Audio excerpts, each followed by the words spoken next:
Good evening. You're watching the news on Croatian television.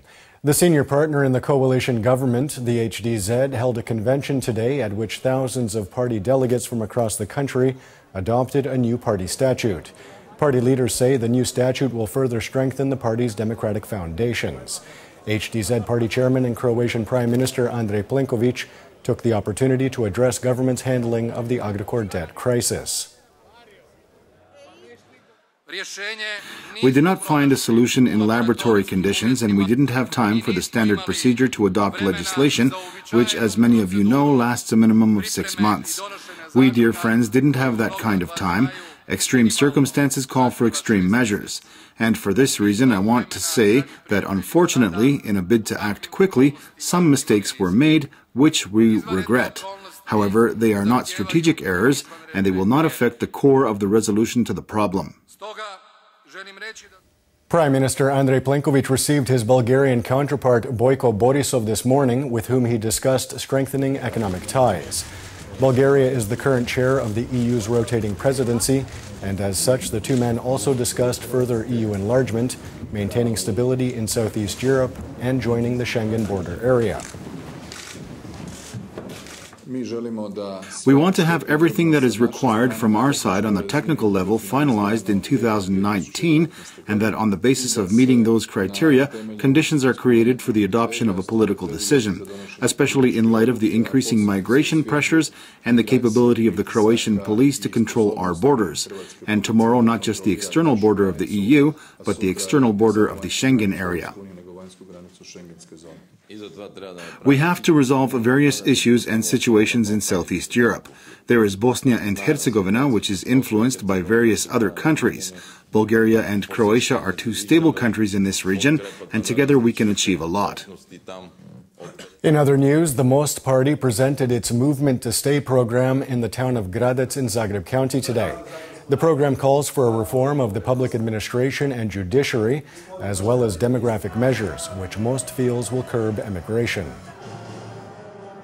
Maybe the citizens of some other political parties weren't open to this message for the past 25 years, but through this campaign we want to show the citizens what we are actively doing, while on the other hand, hear what measures they feel are needed and to together build a better Croatia. Today is Armed Forces Day in Croatia, marking the 27th anniversary of the forming of the Croatian Army. The anniversary is being marked on Zagreb's Jadran Lake over the weekend. Visitors are invited to view the military equipment on display and meet with some of Croatia's finest men and women in uniform. A ceremony was also held on St. Mark's Square today. Our focus is on the individual, and that is the most important factor when it comes to the triumphant Croatian armed forces. As you know, we have increased the defense budget. We are working on improving working conditions, preparedness, and the living standard of our soldiers, NCOs, and officers. So you could say that we are developing properly. Meanwhile, some 40 classic military vehicles were on display in Karlovac today for a traditional international meeting of old-timers.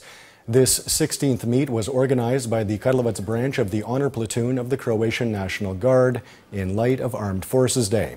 The vehicles then traveled to Slunj, passing through territory occupied by rebel Serbs during the Homeland War. So we are traveling through areas where during Operation Storm their front lines were broken and where the 110th, 137th and 14th Home Guards regiments were engaged in battle.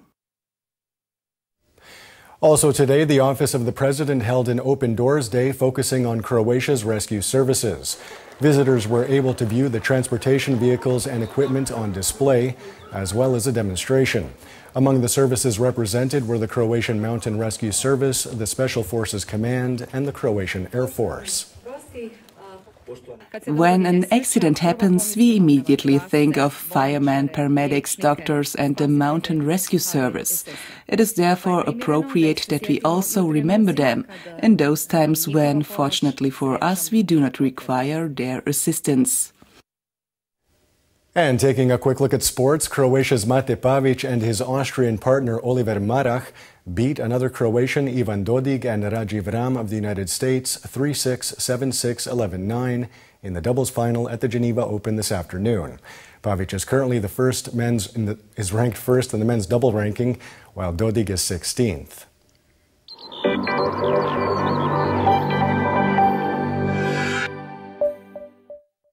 And now the forecast for tomorrow.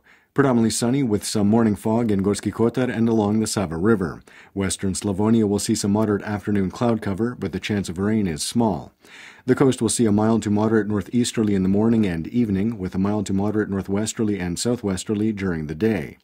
Morning lows of 11 to 16 degrees Celsius inland, 18 to 22 on the coast, will give way to highs of 25 to 30 degrees, slightly cooler in mountainous areas.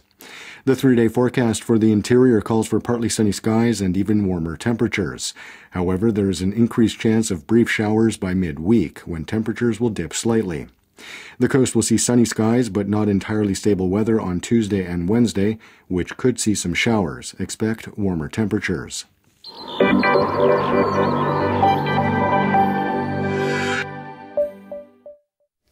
And that wraps up the news. Be sure to join us again tomorrow night.